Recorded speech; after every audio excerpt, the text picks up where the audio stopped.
Here we go. Welcome, What's up, folks, everybody? to a Wednesday night live. Or no, why do I keep saying Wednesday? I'm so used to Wednesday night. It Yeah. is Tuesday night, actually. Tuesday night live stream. So I had this thought, and I proposed it to Brad and another maybe fellow guest. We'll see on that. That folks had been asking in some comments and stuff to basically, what are some of your TV settings? What are some LG OLED G2 settings? And so I thought that's perfect. I love these streams where we can like put equipment, put our systems up in the stream and talk about it, go over stuff, take questions and all that.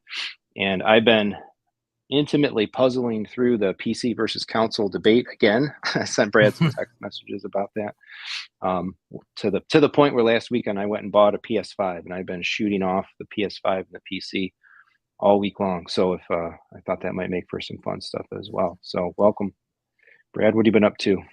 Not much. Just trying to figure out like what videos to shoot. I got a bunch of stuff in the pipeline, and just kind of need to buckle down and start shooting them. I just picked up a used Denon X6300H from my buddy Nice. Taurus. So yeah, he got the Anthem now. Yeah. So he cut me a really sweet deal on that, and so I'll be doing some content around that. I've been wanting to go for a long time. I've just had two Atmos height speakers, top, middle, and now I'll be joining the 4 height speaker club, and Cool. possibly 7 bed layer ear level speakers. So that's pretty exciting. That's kind of like a maybe the 7-channel part is an update for another time, just because I want to get the Atmos kind of dialed in first. And then the bed layer speakers are always easier because I don't really need to mount them. I have them, I just don't have stands or wall mounts for them. So yeah, I'm pretty excited about that. So I'll be doing some content. I'm also interested to see the differences between multi EQ, Odyssey multi EQ X, or not XT, sorry, and then XT32. Right. Because I tend to just do manual calibrations with the graphic equalizer. Most of the time I find that actually produces better results than what Odyssey can do. So yeah, anyway, that's kind of what's been going on. Have not played any games lately. Trying to get back into Horizon Forbidden West, but I'm just having a real hard time with that one for some reason. So yeah, I've reversed my course where I hadn't touched a game in a while until this last week, and then I ended up finding my way into playing a pretty good bit of Batman Arkham Knight. So that'll be one of the games actually that's worth taking a look at tonight, I think. Yeah, I played that when it. Are you playing it on PlayStation or PC? So to bury the lead, I've definitely been feeling my pendulum of feeling drawn to wanting to go back to the PlayStation and go back to console. I have swung, I think, pretty soundly this week back to the fact that and another reason that we needed to kind of do this stream tonight is I really don't have any other time this week to do it, and I feel pretty sure. That makes even any sense to say pretty sure. I'm absolutely positive, perhaps, that the PlayStation will be returned to Best Buy this week. So we'll see. I'm just shaking my head. Just I'm so fickle. It's something that I do think about a lot. I'm fortunate enough to have a Series X, a PS5, a Switch that doesn't really get used a lot, and a PC. And so I kind of have the whole enchilada, so to speak. My PC's not like the latest and greatest. I'm a couple GPU generations behind. I'm on the 20 series from NVIDIA, the RTX stuff. But, I have kind of like a bevy of options to choose from. Yeah. And I tend to stick with console mainly just for the convenience of, just turning it on and starting the game. But, as you've actually talked about through text and stuff, some of these PC ports that are coming out recently have left a lot to be desired, to lack of a better term, kind of, broken in many ways. Almost like we're beta testers with I mean, a lot of games do Yeah. kind of unoptimized and kind of broken, but it seems especially more commonplace now on the PC side. So that's kind of Hmm. unfortunate Right. because you have all this power that, oh, man, it just Yeah. it just It's untapped. Yeah. yeah. I think what was it? It was like one of these games on a 4090, you wouldn't even break 60. I think it was like Hogwarts Legacy when it first came out. Like it was just Hmm. buckling Yeah. 40, and it was like dropping below like 50 or 40 frames per second in select scenes, and it was all due to optimization, really. So just kind of discouraging for people trying to get Yep. in the PC space. Yeah. Yeah. We'll dig into that some more. I think probably as we go. I do Can want to we throw say, a? Oh I yeah, know hit that, that. Yep. yeah, you can. I was gonna say, I know we're kind of, I don't know, we didn't decide who was emceeing or hosting this, so we're just kind of all over the place right now. But yeah, no, if you have a question, put a capital Q in the front so we can easily see it. I'm on the laptop here, so I'm gonna try to mark things as we go along, and then we'll kind of break discussion sometimes to answer questions, kind of like we normally do. And then super chats are Yep. available, not mandatory or required, but much appreciated. So if you want to throw support for either of our channels, that would be awesome. Yep. We appreciate you Much guys just appreciated. coming and hanging out with us. So yeah, We are where do live you on want to? both. Well, let me say two more things. So I was positioning for us to have a third participant tonight. All about TKK. Kenneth was over, and I gave the other week. I gave him some demos, and we shot some content. I had been chatting with him about perhaps joining us because this type of stuff, the OLEDs, the TVs, the settings, the gaming, particularly the high end PC gaming and stuff, is right up his alley. But I think he proved to be unavailable, unfortunately. So I know I did in the comments and in my postings, and I think even on the thumbnail, I had advertised him, but I was not able to get a confirmation of his availability. So if anybody was hoping to see him tonight, hope maybe in a future collab, or if he does turn up, we can always add him, Yeah. hopefully on the fly, and we will go there. And I'll just comment as well, just to give folks fair warning. I might be a little punchy. I am like smoked tired today. I was up at, I know, cry me a river, but I had an all-day work conference today, so I've been on my feet talking to customers. We had a bar visit after work. I knew I'd put this thing in at 9 o'clock tonight and be like dreading it by the time I got home after 8. But I'm like, no, we got to do it because, again, this PS5 is probably short-lived here, and hey, we got to hit this stuff while it's topical. Yeah. So what's the right? This is the right one. Let's do that. Yeah. Okay. So this was my vision for tonight. So a little dark on my side here. I don't want to turn all the lights on to make me look good. I would rather have the TV look better. So the goal, the vision, the theme for tonight was to pull up the TV here. I'm sitting in the living room, 83-inch LG G2 OLED there. And again, folks had been asking about some picture settings. So I figured we can roll through some of that. I think I use the settings that are derived from a variety kind of sources. Other, say, YouTube folks that are calibrators whose kind of take on settings and opinions I like and respect, as well as a combination of kind of recommendations from the owners forums and some of my own experimentation.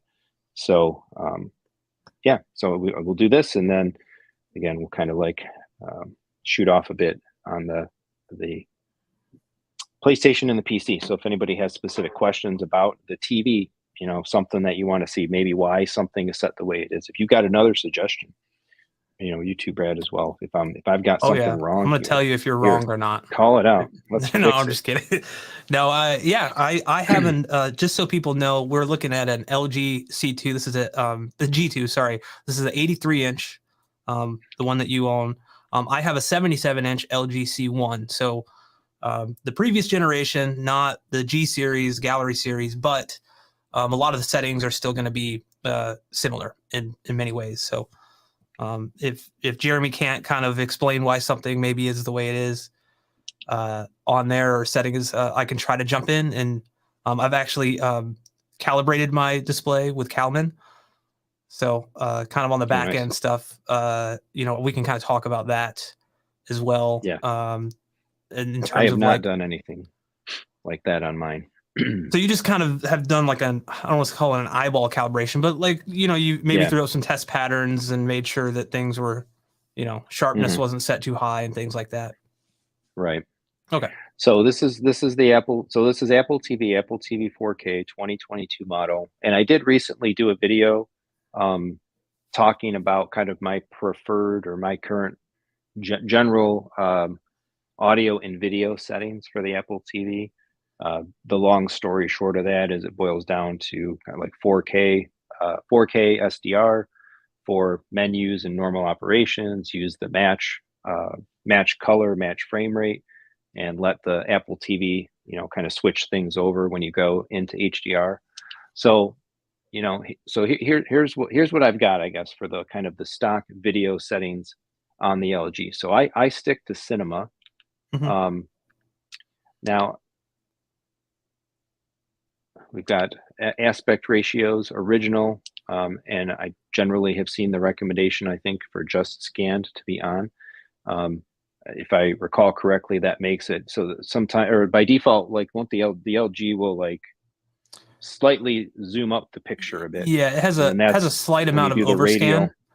So Yep. like you're missing out on some of the picture information on the outsides, and just scan, make sure that you're basically getting pixel to pixel mapping perfectly. So 1-to-1. So it prevents any type of scaling, which can affect picture quality. But more so, it's just you want to make sure you're getting the full frame. Yeah. Yep. I think they kind of do that too. Like if you have the radial settings, or right, if it's moving the or maybe I'm conflating some settings, but there's the pixel orbiter, right? You can Oh yeah, disable yeah, that, yeah, but yeah. you want to overscan a little bit for there because you are shifting pixel space around. There go the cats across the screen. Oh, yeah. I just saw it. I was like, "Oop." Little Let's tail see if we can walking make by. this screen bigger because it's a little. How are we doing this here? I don't know. Oh, I think I just changed it. Yeah, it was the screen was really hard to see. I was trying to make it bigger here. Um, I think it's this one. yeah. So Yeah, I was trying to that's the see. Yeah, biggest. okay, that's the one that you got. Yeah, I chose the one just because it was a little hard to see. I was trying to make sure that people could see it there. The one with the little guy in the bottom left. It says second from the right. This one. Oh, that's all vertical. That'll work. Yeah. Yeah, we're going bright. Yeah, well, this is fine. This is fine. It's a little compressed, so it's hard to see. So we're gonna try to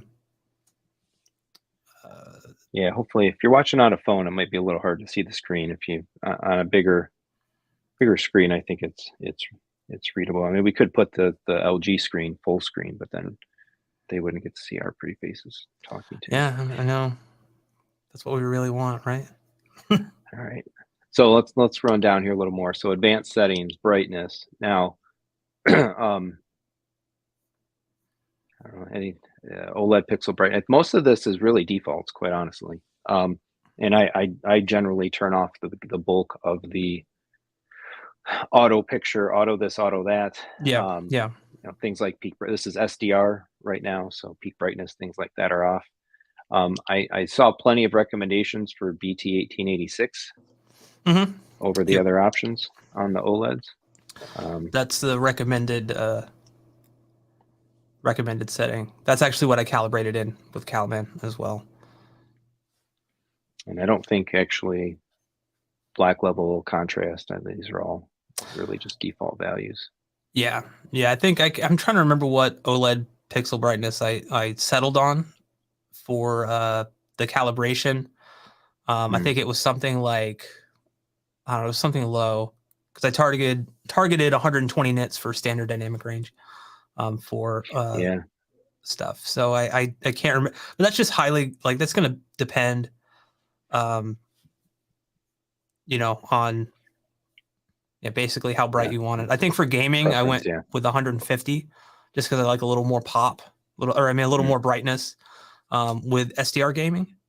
Although admittedly, most of the time I use the HLG hack to force it over into fake HDR color space. But anyway, we can talk about that later. Sammy did mention that BT1886 and 2.4 gamma are the same on OLED, so they're basically interchangeable there. All right, color. Really nothing touched here either. Color depth 50, no tint. These are all default. So again, I didn't do any type of calibration. So this is where, you might have messed with stuff. Now warm 50, that's like the gold standard that I've seen in so many places for an OLED setting. And other than that, this is all zeroed out. And again, no other calibration applied here. Let's go back one more. Clarity. So here's where you can play a little bit. I need to actually remember the derivation of where some of these settings come from. Now sharpness 0 versus 10. Now not all TVs are created equal in their sharpness settings. I've basically taken these from a combination of recommended sources, and to me they felt fine. I don't recall though, actually, quite honestly, if sharpness 10 was the off setting effectively, or that's like minimally past some threshold. Someone in the comments may correct me if I'm wrong. If I remember correctly, sharpness at 10 has some type of there's like a anti-aliasing filter or something along those lines, where it's like, I'll be honest, I've checked between 0 and 10 and I can't see a difference, so I just left it at 10. Instead of having to go through every picture mode and drop it down to 0, right? But I mean, 0 didn't look bad either. But I think I know you're probably going to talk about super resolution here, so I'll let you kind of dive into that, and then we'll. So I have that off for video, but on the Nintendo Switch, man, I think this is a killer setting. Yeah. A lot of times for certain games that are like maybe just 1080p, I will actually use the super resolution on that. And I use it on the Switch and I use it on something else. At this time, I can't recall what it was, but it made an appreciable difference. But you have to bring sharpness up a bit for it to really, like I found around 20 to 25 for sharpness, and then adjusting super resolution from there really made a difference. So that's something to keep in mind.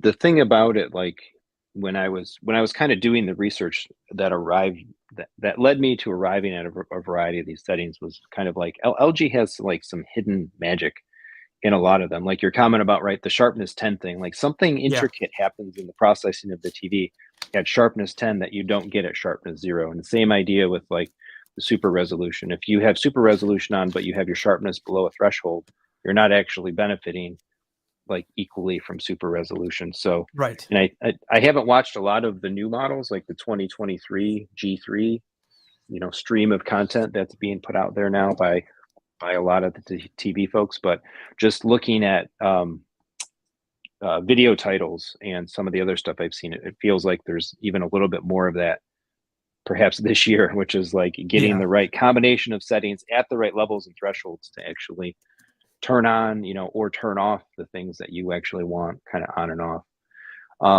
So just other settings here, smooth gradation, something again that I think I've seen recommended in a number of places, setting that to low. And then on the motion settings, I do user and I do a little bit of dejutter. One of the, I call it a deficiency, I guess might be fair, but coming from the Sony X900H to this OLED, I definitely could perceive a difference in the motion processing, in that I never felt a need to engage any type of motion enhancement, dejutter, anything like that, with my prior Sony panel. But my wife and I, the first couple times we sat down to watch content on this, and there was like, a long panning shot, something like that, we both looked at each other and it's like, oh wow, it's like, it's very, very different than the Sony. So I played around with this setting a little bit. I think this is often to taste just maybe how much de-judder you might apply, and I find that I'm pretty comfortable now at 2, adjusted Yeah. at 2. I think I settled that to be I think I settled on 1, but Hmm. most of the time I think I have it off. Yeah. But yeah, it basically, you know, if for people that aren't aware of what that does, it's basically this. It's the soap opera effect. Yeah. So like the higher Yep. you go, the kind of smoother things appear. With 1, it's not really doing much. You are increasing the motion resolution slightly by each time you tick it up.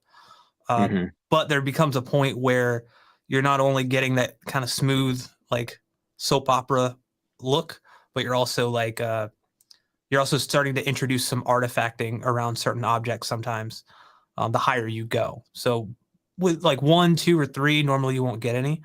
But most of the time I just find that I turn it off. I think for certain displays or certain picture settings or color spaces, that stuff is like you can't enable that at all. So I think Yes. 444, like you can't, like you're locked out of a lot of different settings. So some of these settings that you have available here might not be available if you're looking at like a console or something like that. Yep. And other combinations of settings as well. Yep. So that's SDR picture modes basically for video. Now I run the same set of SDR, and we'll see. I'll kick it into HDR. Maybe we'll look at Dolby Vision as well. I do run the same settings on both this input and the Kaleidescape input. So I don't think we'll actually pull up the Kaleidescape per se tonight. Actually, I don't even have the Kaleidescape connected. There's only, unfortunately, 4 inputs on these TVs nowadays. But the good thing is, I'm sorry, I don't mean to interrupt. There's all HDMI 2.1 inputs on the LGs, whereas a lot of other TVs are only still only shipping with 2. It's like, come on, guys. Yeah, that's ridiculous. So right now it's Apple TV. I got the Apple TV, the Switch, the PC, and the PlayStation are kind of the 4 operative sources connected. I do want to show this really quick before we go through some other picture modes, because I know folks have asked about this. Now, my setup is very particular. I have a 2.2 audio system here in the living room. You can actually see in the picture, if you're not familiar with my spaces from the channel. There's a couple of white rectangles to the left and right of the TV. There's a couple of black rectangles to the left and right of the TV. That's a pair of Focal 1000 series in walls, a pair of Triad brown subwoofers. I use an Anthem STR. It's a 2-channel preamp for the audio processing in the living room. And so I am all source direct into the TV. I very, very much strongly recommend that with panels and televisions, because then you can really get per input proper settings for each of your sources and devices and stuff. And then I go optical out of the television. I do not do HDMI ARC, mostly because, well, 2 reasons, I guess. One, I don't even have the input. I'm using 4 devices and I've got 4 inputs. And in their infinite wisdom, there is no separate dedicated ARC output to go back to an audio system like there perhaps should be.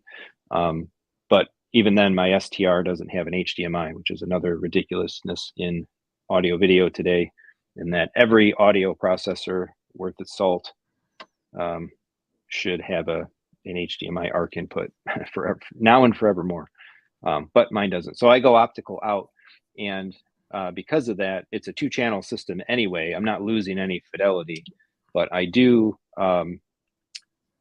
I do allow my sources, specifically in this case the Apple TV, to output Dolby Atmos to the television, which sounds kind of goofy. And I made some videos about this. Like, why would you send a Dolby Atmos signal to the television so it could decode it down to 2-channel? Well, the TV should be, I think, decoding all of that Atmos stuff and putting all of those sounds basically into 2 lossless PCM channels. That's a lossy Atmos, losslessly, not losing anything extra to get turned into PCM to get sent down to the SDR for processing. And in the case of other devices, I do have other devices specifically set up just for stereo. But the nice thing about the LG, and I love this, like you can do per input settings here. Another reason, again, put your sources directly in, so you have the ability to have the TV tell the sources, hey, I can do bitstream or I can do PCM. But the reality is, I have found, particularly as well, something I've talked about a lot on the channel, comparing streaming audio and video bit rates. The bit rate of the Atmos, like you're playing an iTunes movie, the quality, the encoding quality of the Atmos soundtrack is generally higher quality if you allow the Apple TV to output Atmos, even if you have less speakers, than if you told the Apple TV to play the 2-channel track, essentially. I'll take 770 kilobit full featured Dolby Digital plus Dolby Atmos over the like 128 kilobit stereo that many of the streaming services will give you. Interesting. Yeah, I've never tested that out to see like the difference. I mean, in all honesty, I use Arc out, but I go into that'd be better. Yeah, I go into a little array thing. Like it's basically an eARC extractor because I have an older receiver, so I'm able to get uncompressed PCM and Dolby Atmos and stuff from the game consoles.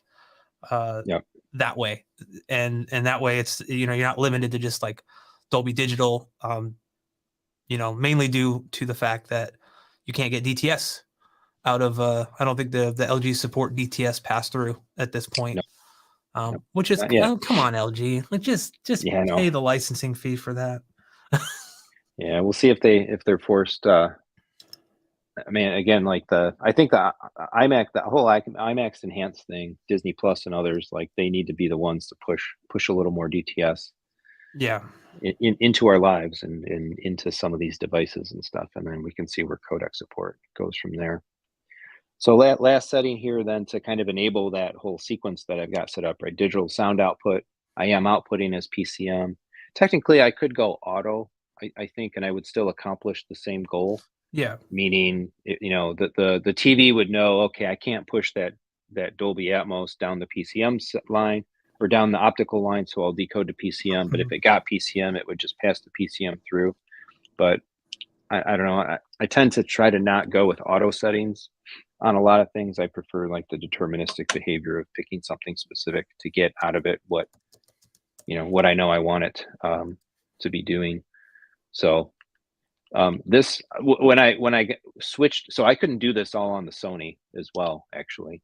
And this is another delightful element that I kind of discovered when I made the Sony to the LG change up, because the Sony in the same setup, right? HDMI in with the same devices, optical back down to the processor.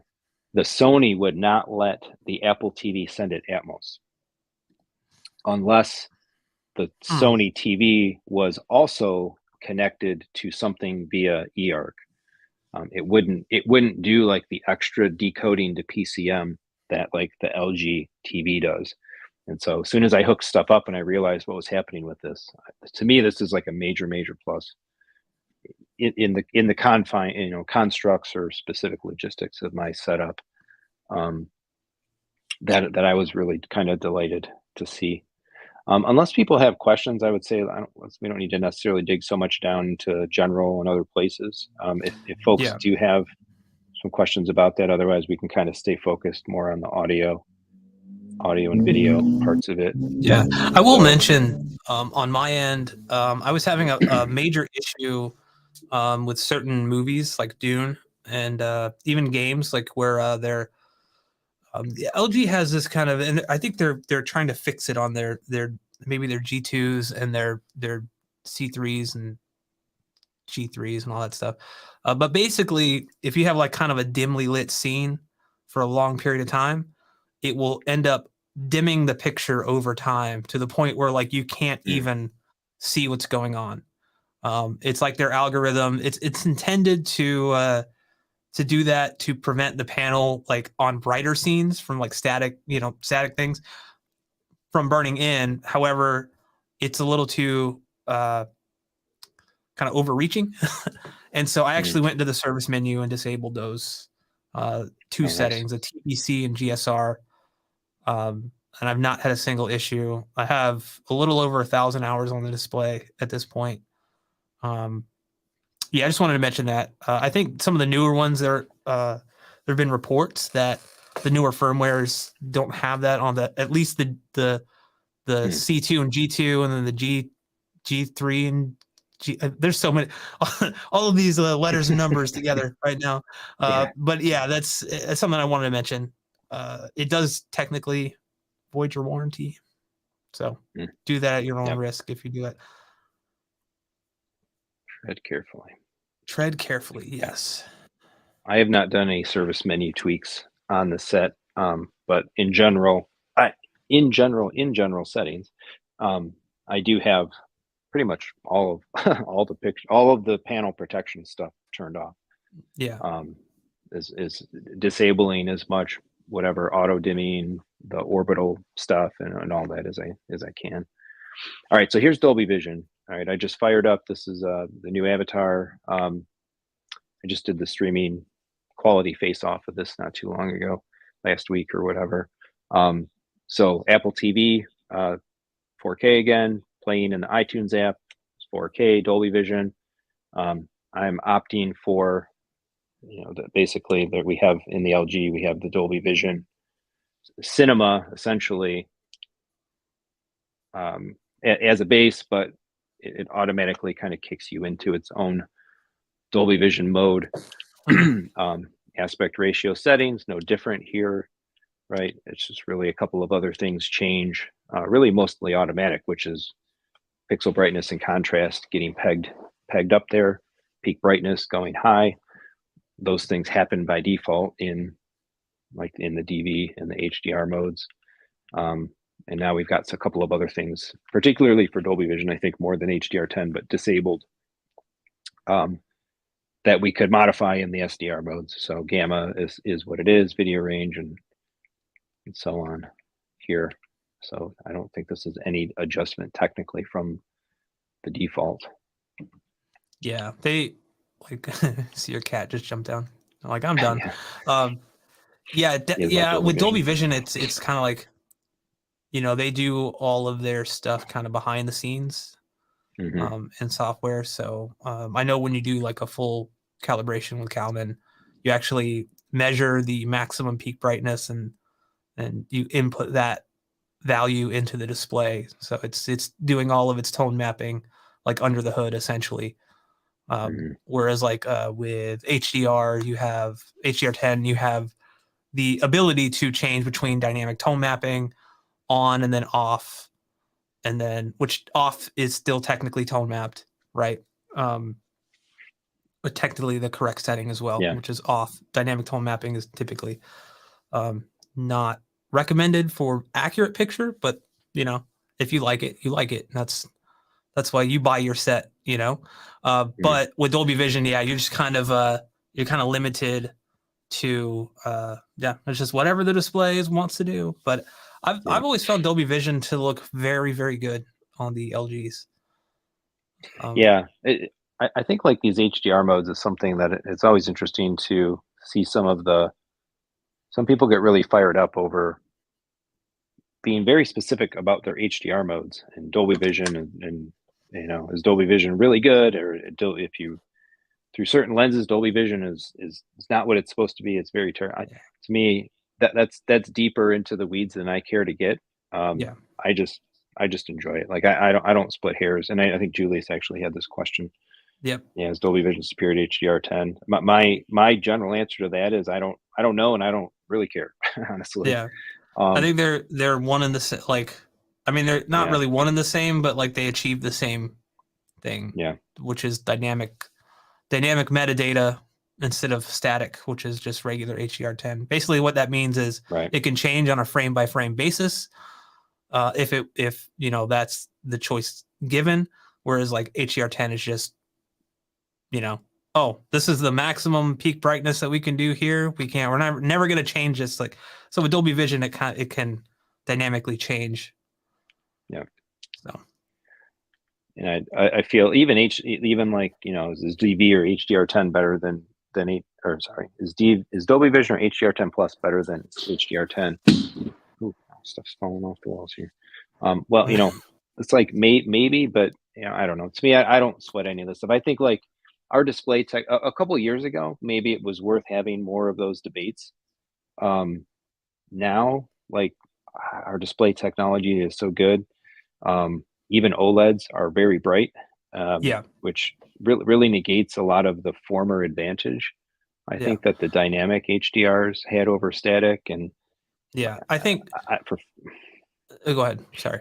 yeah, I was gonna say I've been using HDR10 only very happily on my projector in the theater for 5 years, and it's like, am I jonesing for something else? Or, you know, to me, again, Yeah. I don't split hairs in the hobby that much and worry about it. Yeah. I think where a lot of the debate comes in now is for gaming with HGIG, Mm, which hmm essentially does disable tone mapping on the display side and lets all the console handle that. So you have to set up the hmm console right, Yep. but not every game supports that. So we're not at this point in time right now where you can just set it one way. Unfortunately, with HDR and forget it. hmm It's like, okay, it's like on a per game basis. Essentially, is what I've kind of come to find.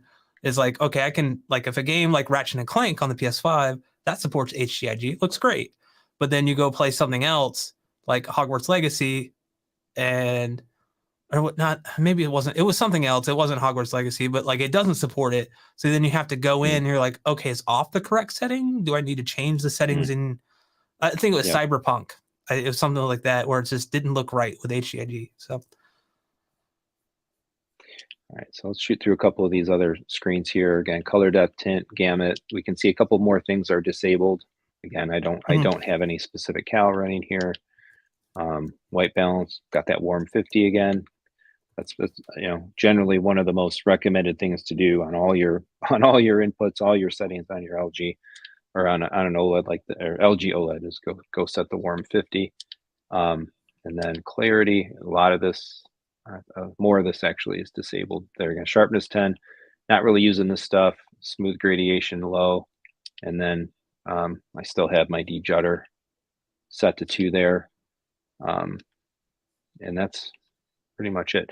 Now they've done more in the firmware, right? I can, quite honestly, I'll admit to not having even necessarily looked into it very much, but like the Dolby Vision IQ, and they've got some other fancy names for what they're doing. But I think you have to turn on, uh, again, this is another one of those like LG things. In order to use like the Dolby Vision, the more advanced, more recent Dolby Vision features, you have to go turn on more of like the AI motion, or AI picture enhancement stuff. yeah, So my this is probably something that I'm a little overdue to go looking into to kind of see what the current state of everything is. But again, I don't. That stuff is all in here, in these AI services and stuff. I don't tend to generally use these. I've largely kept these disabled. Um, Picture Pro, AI brightness, and so on. And now they've even got like AI sound settings and stuff too. But I think, if I recall correctly, like to get the Dolby Vision IQ stuff to work, you have to enable these other AI picture things, and then you start you have really to be, getting into the question of like what's the value? Are you yeah, over processing? yeah. I think you have to be. I don't think you could. I think you have to be in like the Dolby Vision. I think it's Cinema Home picture mode in order to really have access to all of the AI stuff. And the problem with the Cinema Home picture mode is it over brightens and like doesn't track the EOTF correctly. So you end up getting like a very like bright and punchy picture, which is what some people want, but it's not necessarily as accurate in terms of picture quality overall. So if you're like Mhm. I feel like there's like kind of like two different types of people. Ones that are like kind of purists and want just like they don't want their display adding anything fancy. There's like basically whatever is coming out of their Mhm. device or movie or whatever is what they want to see. And then there's other people that just don't really care, and that's fine. But it's like I always like to like let people know here's like kind of the baseline, and then here's what you can do. You can make adjustments to that. No one is gonna stop you. If you Right. like what you like, and that's it. But I feel like you're Yep. after an accurate picture, here's technically what should be, you know. I don't know where I'm going with that. I'm just going to end No, abruptly I'm there with you. and let you. No, so I mean, I think that speaks to the kind of final statement of this with regards to like the Apple TV settings, Yeah. is ultimately this combination of settings, I feel, is that it's like it's the core basic, pretty simplistic, you know, baseline kind of stuff. So that's that really, and like, you know, HDR is pretty much just a similar shoot of Dolby Vision. So I don't think we need to probably even bother pulling that up separately. Yeah. Julius says, since I buy Samsung, I was wondering, was I missing out by Samsung not investing in Dolby Vision? So Yeah, I'm of the opinion that as a consumer, I just want my device to like work with everything that I want to throw out. I don't want to like bring it, or I don't want the device to like not support something and then me want that one day or want that capability. So that's personally why I don't buy Samsung. I mean, there's more reasons than that, but that's kind of the main reason. Is I just want Dolby Vision. Just give it to me. I don't like Jaremy and I were talking about. We can get into kind of like the semantics of it, but you know, my goal is like I just want my display to support everything. Just like I want my receiver to support as many formats as possible. You know, Oro 3D. You know, throw it in there. Sure, I might not use it, but I'd rather have that capability than not need it, or you know what I mean? Like, so that's my stance on it. I'm not saying like everyone should share that stance, but that's just kind of where I've always kind of viewed things. I've never gone to just straight up, you know, this is the only way to do stuff. It's like, no, you know, that's what I want out of my stuff. Yep. And I agree, Ike, 100%. Samsung needs to stop being stubborn and give us Dolby Vision. Yeah, just do it, man. Just do it. I think they're one of the big kind of proponents of HDR10 Plus, and they've invested heavily in that. So it's kind of like their baby, but yeah. All right, I had to walk over to the closet there quick because I had neglected to grab the Switch controller. Oh, so let's spend just a few quick minutes on this one. So there's a couple of slight variations here. This is my input number 2 on the TV, Nintendo Switch. We can see right away, right, by hitting the settings button, I've got, of course, Game Optimizer, but there's a couple things specific here in the Switch that matter. So aspect ratio still here, original. Can't change the just scan. I think that's got to be because of the Game Optimizer or something else. Some other setting is disabling that one. I forget which actually the relationship is there. I think it might be because you're feeding the display 1080p, and it automatically. Okay. Yeah, I think it might be that. Yeah. I'm not sure. I'm not 100% sure on that. But you can see, you know, like we were saying, something's come and go depending on other settings, signals, and other situations. And again, this is where I think some of the value of this is by plugging your input sources, even if you have the option to, if you know, go to switch through a receiver nowadays. If you've got a variety of sources demanding different, magic wand's going a little crazy there. You got different sources demanding different sets of inputs. To me, like this is as a very pragmatic home theater enthusiast, I just don't want to screw with stuff. Like I don't want to be switching stuff through a receiver to one input of the TV, and then I've got to either remember or manually change stuff and like be changing settings when I change a device. Now, at least I have the advantage that I've got a Control 4 system, and I could do some things automatically programmed in there. But even then, it's like I would just rather plug all the stuff into the TV discreetly, fix those settings per input in the television, and be done with them. And I never got to worry that like something didn't get changed or whatever. So a couple minor tweaks in here, and then we'll move on. But again, we were talking about OLED pixel brightness. This is kind of one of those settings to taste for the Switch. I bumped this up a bit more. So here I'm running 60, where I think I was running 50 on the Apple TV. This is all SDR because it's Nintendo. Gamma BT 1886. Video range here forced to limited for video levels. But to me, the big kicker, I think too, that I've seen, like, game consoles respond differently if you may force limited versus auto in that, and I don't remember the whole gist, but I think there might have been something behind forcing limited with the Switch in this case to match Yeah. color spaces and stuff properly. Oh, Yeah. cool, awesome, thanks, Yeah, Julius. Julius, just want to say thank you, buddy, for the super sticker. Really appreciate it. Super awesome. Thank you so much. Color, color 55 instead of 50. I honestly can't even remember the. Yeah, I think if you're in game optimizer mode, that defaults to 55 for color. Yep.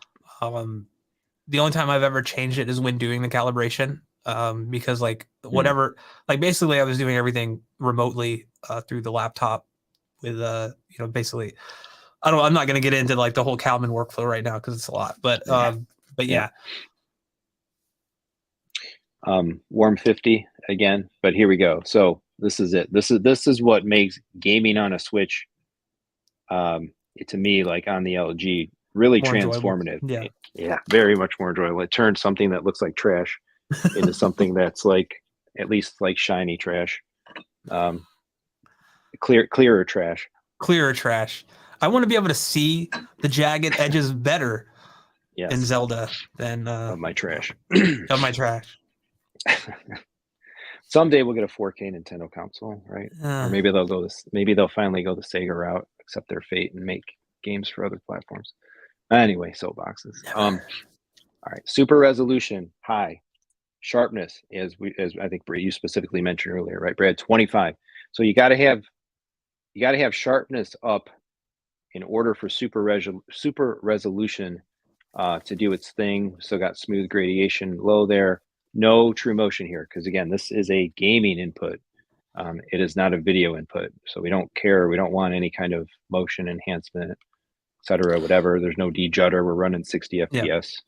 Have you ever considered or tried the OLED Motion Pro, which is the their why can't I think of the term for it? Basically, it's like a form of backlight strobing. Yeah, that stuff. Every time I've tried to turn that stuff on, like it kills me. I get a headache pretty much instantly because of the flashing. And I've tried. Like, yes, it does look better when you're like moving around. Like I mean, and by better I mean like the motion resolution is better. Like it's just sharper, like in motion. But it's at the expense of like this flicker that I've tried to give myself like 30 minutes to get used to it. Man, it's a no-go for me. Like it's cool that they have that as an option, because I know that a lot of people rave about it, and that it kind of replicates a bit like what like gaming on a CRT is like. But for me, it's like the flicker, especially like in HDR, like it's completely unusable because it just kills the brightness, which is the opposite of what you want with HDR.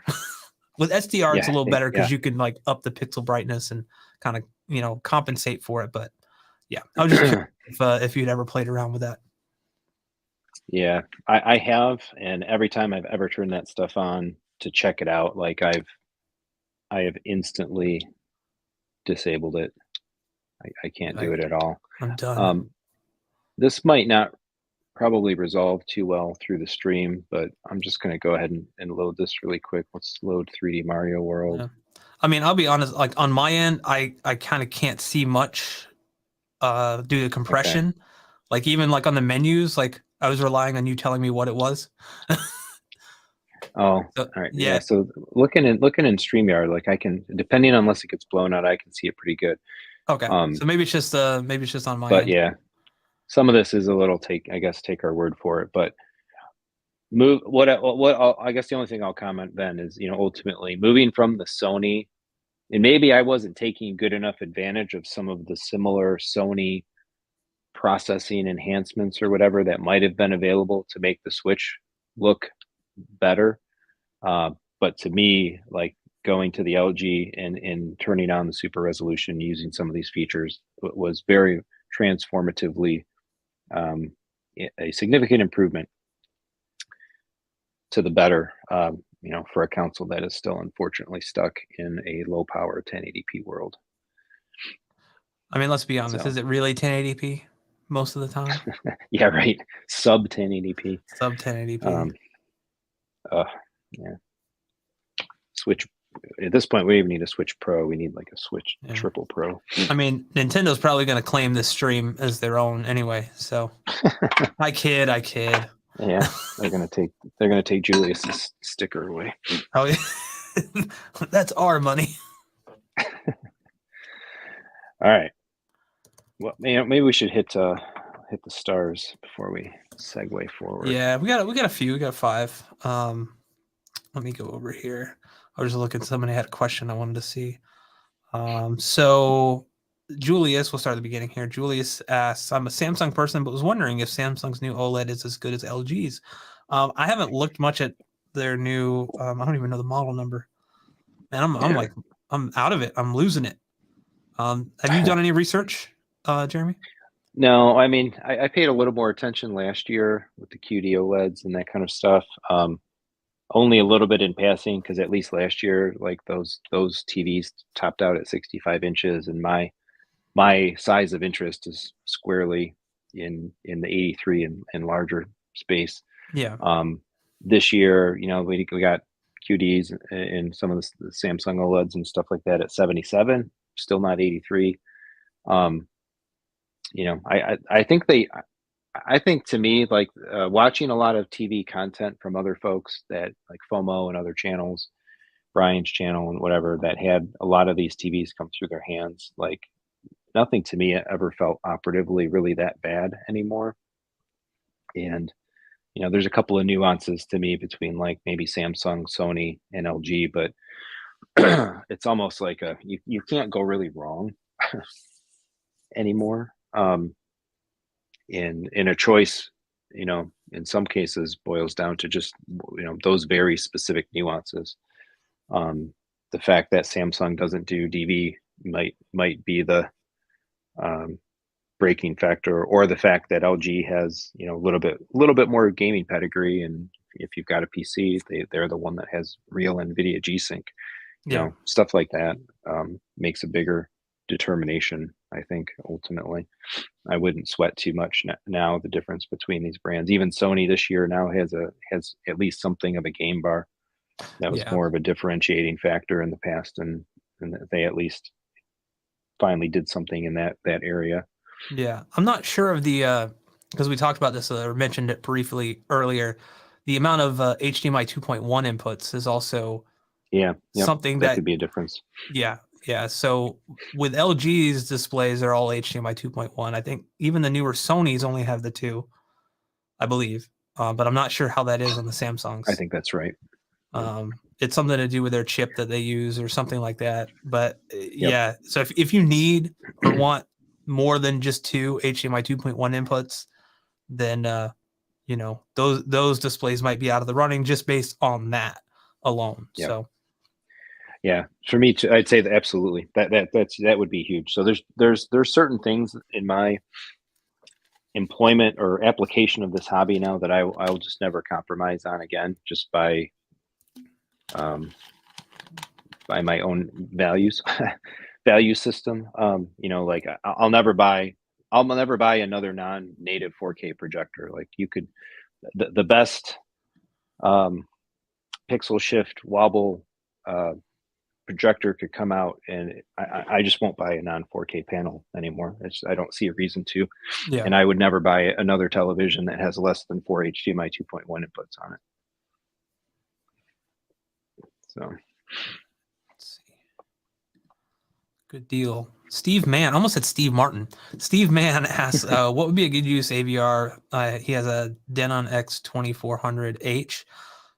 What would be a good use receiver to use for extra speakers and an amplifier to run on it for a good $300 to $600? Man, that's a tough question. You definitely might want to consider looking used, because getting something for $300 to $600 that will do extra speakers, I think I'm not entirely sure on that. Yeah. I said earlier, if you want to.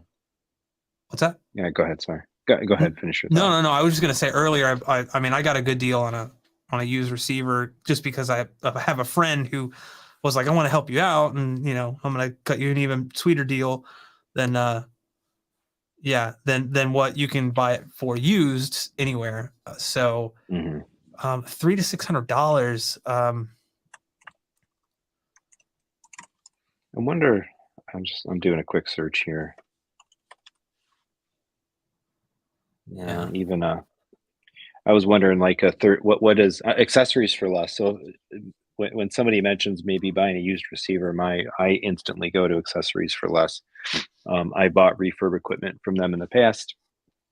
I bought other actually non-refurb equipment from them too. Always been very happy with the site and their prices. I was curious what a 3700H might cost, but it's still it's $999.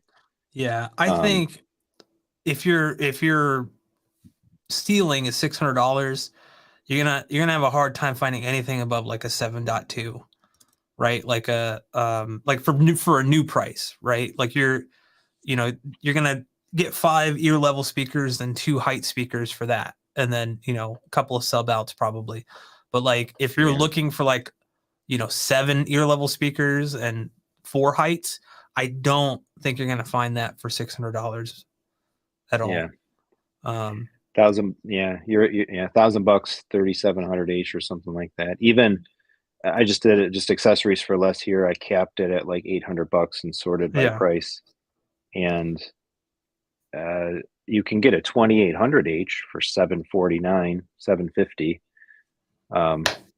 That's a pretty good few generations newer than the 2400H, but yeah, it's not going to add any more capacity.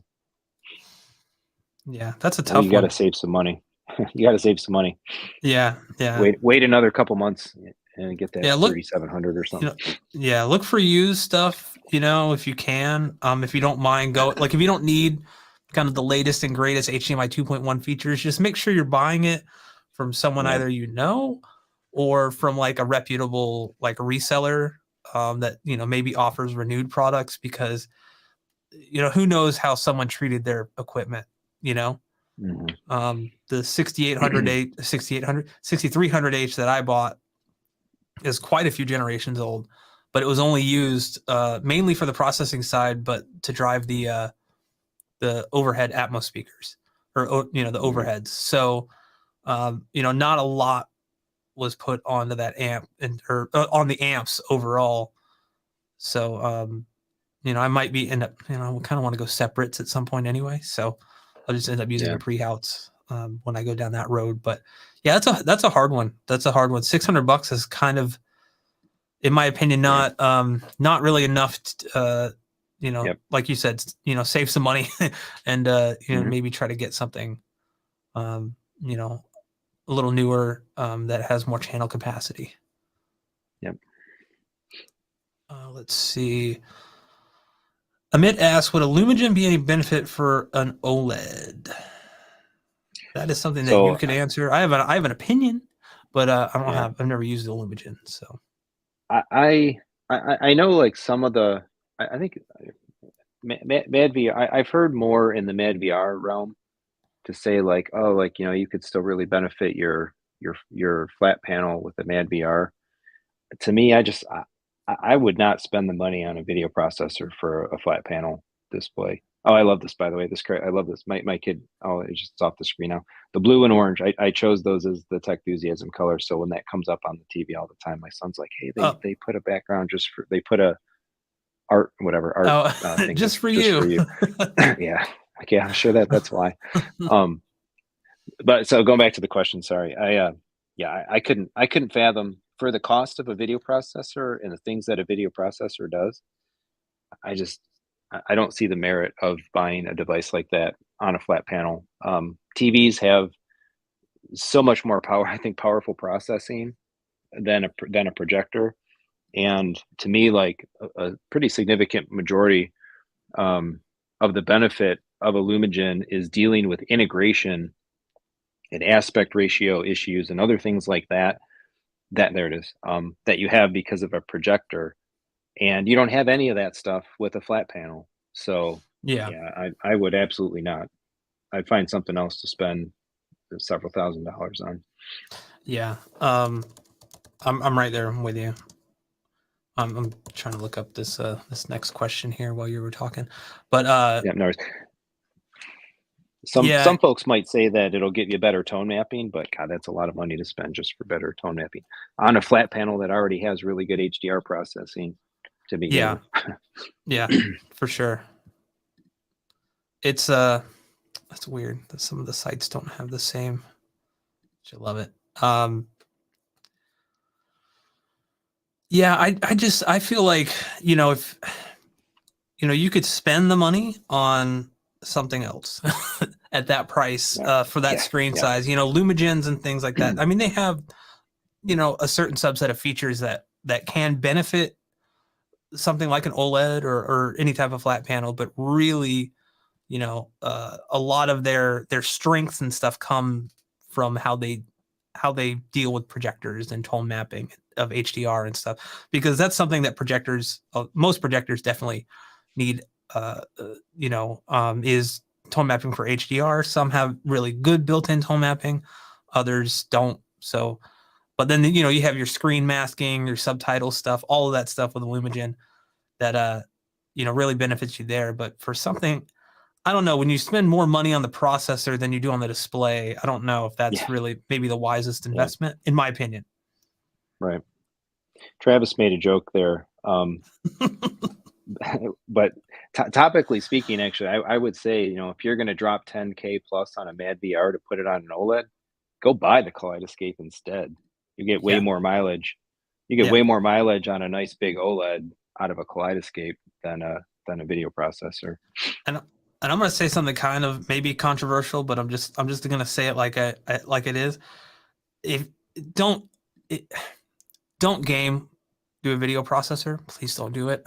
I know Lumigen has like a game mode, but if you care Yeah, about input latency at all, it's going to add latency to your stuff. Um, and depending on who you are, you might notice it more than the next person. Uh, but like, the big thing with like a lot of the OLEDs, especially too, is like, they're kind of instant response, right? And like, their the ability to change I can't even talk, to change pixels on an instant. It limits the amount of input lag on the control side. And yeah, when you throw that through like a Mad VR, especially Mad VR that does not have any type of game mode, yeah, man, I think I don't remember what I read, but it was a lot. It was like, maybe around a second. So like a second from when you hit the button, then your character jumps or something.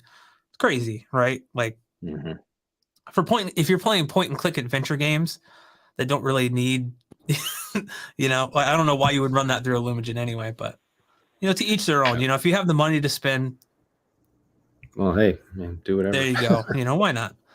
Why not? Roof Pizza asks, any idea the difference between a Hisense U7H and a U778H? I actually just looked this up, and the only difference that I could see is the model number. The U78H is sold in Canada, from my understanding, and at Costco's in the United States, and maybe Sam's Club. I'm not sure, but that just like with like the LG OLEDs or any TV, there's a specific SKU for these kind of like big warehouse stores like Costco and stuff. So like when you buy TV through there, you may not. It's going to like basically be the same exact thing. Like the 85-inch U7H that I have in the living room has 128 dimming zones, has 1,000 nits peak brightness. U78H, 128 dimming zones, 1,000 nits peak brightness. Like basically everything was the same. It's just you can buy it at a discount at these big box stores. Yeah. Big box stores. Sometimes don't they might do some stuff where like, different streaming services negotiated with Costco to put their buttons on the remote, so that Yeah, that might that's be a true. subtle So you might difference. get like a slightly different remote or something. I can't remember. There was one set I remember. I think it was a Vizio. I bought a Vizio years and years ago, which don't buy that brand. But please don't. Their firmware is awful. But yeah, it came with a completely different remote like from Costco than it did if you were to like buy it at Best Buy. Like at Best Buy, you got this nice like tablet remote back when they used to do that kind of stuff. Yeah. And then with the Costco, when you just got like a little cheap like $2 remote, I was like, I mean, you save $100, but like I want the tablet remote that makes me feel all like like the current technology era. Yeah. But yeah, so no difference from what I could tell. Just looking at the specs on the website, they look identical. I didn't like really like dive too far into it. Jason asked, "Hey guys, Jeremy, what was the setting to turn on the video codec and bit rates on the Apple TV 4K? Thank you." Yeah, so I just think you did a video about that. He's asking for butt rates, but we'll I gave him the benefit of the doubt, but you brought it up, so. All right. I told you I get a little punchy tonight. So it's this one right here. So I went into settings. On my settings menu, I have developer, and inside developer, I have playback HUD. However, for a very short period of time, I think the better part of barely a week or two there, you could get access to this developer menu by virtue of just turning on betas here ultimately and updating to the latest beta firmware. That was a glitch, and they backed that back out. So technically, to get the developer menu, you have to jump through some hurdles. There's some videos out there about it. I actually haven't made one. I probably should. Maybe I'll do that here in the coming weeks. But suffice to say, to get access to the developer option, you have to be registered as an Apple developer under your like Apple ID, Apple account. That is free. You don't have to pay for that. And then you have to. They have a software development tool, IDE development environment called Xcode. You have to have a Mac. Xcode, you can only develop for Macs and Apple devices on Macs in that Xcode software. So on a Mac computer, MacBook, or Mac Mini or whatever, you download, be registered as a developer, download Xcode, log in, and then inside of Xcode, there's an option to like find local devices, and you can have Xcode pair with your Apple TV, and in doing so, it will like unlock the Apple TV for developer mode, and then this menu pops up. And you get a couple of other neat little things as well, like you can, using Xcode, you can take screenshots of whatever video the signal the Apple TV is outputting, and some stuff like that. And you can do more advanced things as well because it is basically for development. But yeah, unfortunately, it's not quite that easy again. Yeah. But I might have you run me through that one day, Jeremy, because I just picked really up yeah. I mean, I could probably find a guide online. Yeah. The MacBook Air, and because I remember reading about how to do it, and it's like, well, you need a Mac. I was like, well, this is before I had the MacBook Air. I was like, not gonna go out and buy a Mac just for that. So, I'm interested because I kind of miss back in the day when on Netflix you can have like I can't remember what button you press, but like it would bring up their little thing in the upper left hand corner that would tell you bit rate, audio codec, audio bit rate, and everything. They took that out. It was kind of similar if anybody's ever seen like the YouTube Stats for Nerds thing, where it kind of tells you your buffer size, like your buffer rate and everything. And I always thought that was cool as a nerd myself. But then they took that away because all the non-nerd folk were like, how do I turn this off? I don't know. That was a bad impression. But yeah, so that would be cool. I would definitely, because I've seen your videos where you kind of go through the bit rates, and I'm always curious, it's kind of like what I'm getting. I don't stream as much as I used to. We actually just canceled most of our streaming services this past couple months. I'm like, we haven't used Netflix or Disney Plus in like 2.5, 3 months. It's like, let's cancel for now. But yeah, Kevin, nice to see you, buddy. Thanks for joining. Thanks for stopping by. And he says he wants a simple wall-mounted display, no smart junk in the display. Yeah, I don't tend to use the display Yeah. For any of the smart features. The only time I have my LG connected to the internet is when I do the Kalman calibration, or when I hit, like, basically I do like a measure every 500 hours or something to see if the set's drifted too much, if it's worth spending, the 6 to 8 hours to do a full calibration. Like, honestly, I calibrated it at 400 hours and it hasn't drifted enough at this point, and I'm at like 1100 to really warrant going through another 7 to 8 hours of calibration. But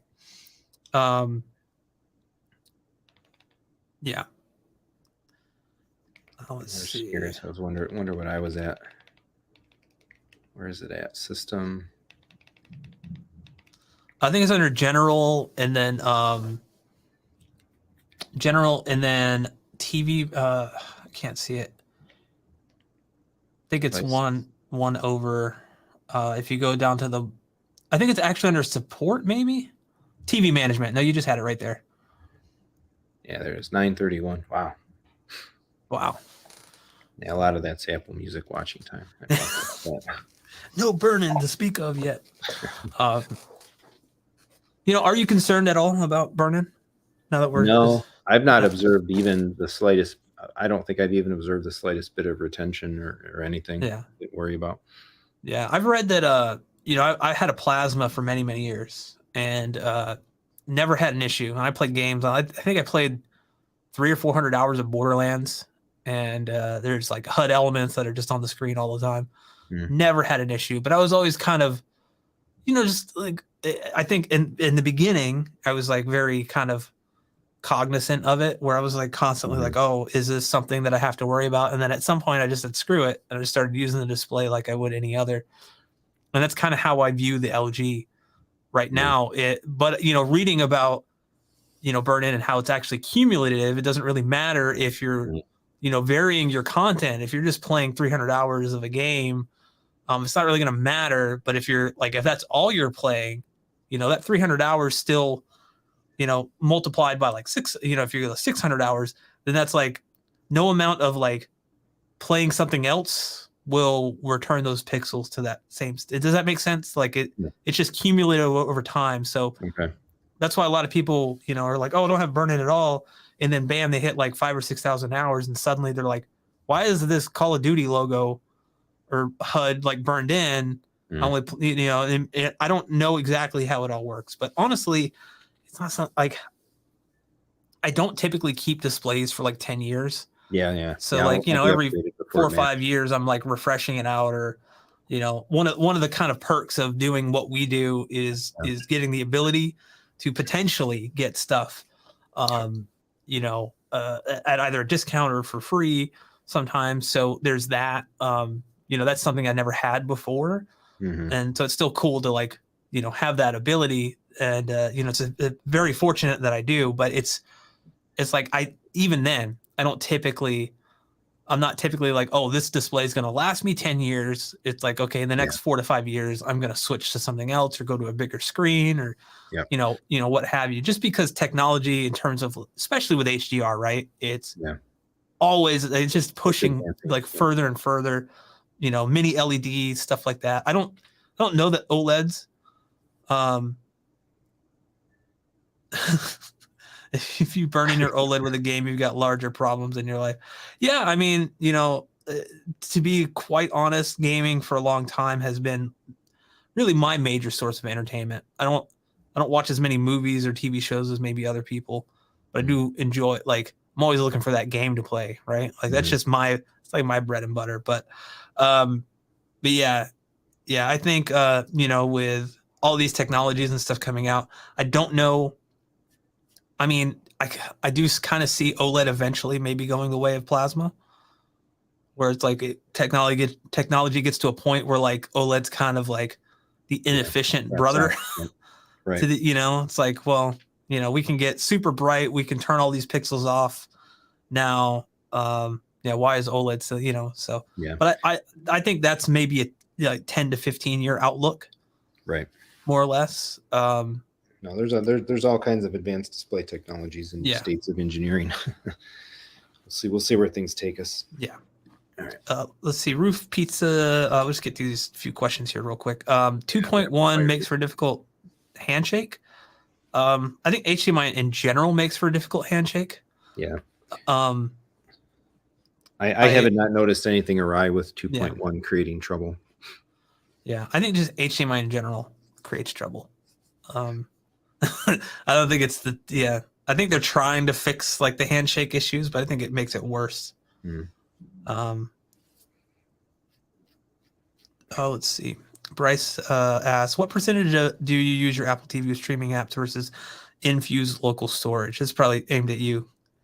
Yeah. I honestly, I use the infuse almost never.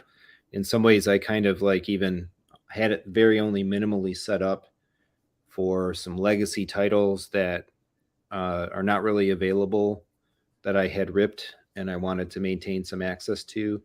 And then I got into building up that library a little bit last year, in the process of making some content for the channel and all of that. But I've every time I've gone back and forth between like wondering if do I need this Kaleidescape? Should I do something else? Or like feeling like, no, I really like having this Kaleidescape and I'm gonna double down on committing to it. I end up doing the latter. So by and large, when we watch a movie in the theater, it's a Kaleidescape purchase. And when I'm sitting here in the living room and watching something, it's probably something off of a streaming app or a YouTube TV.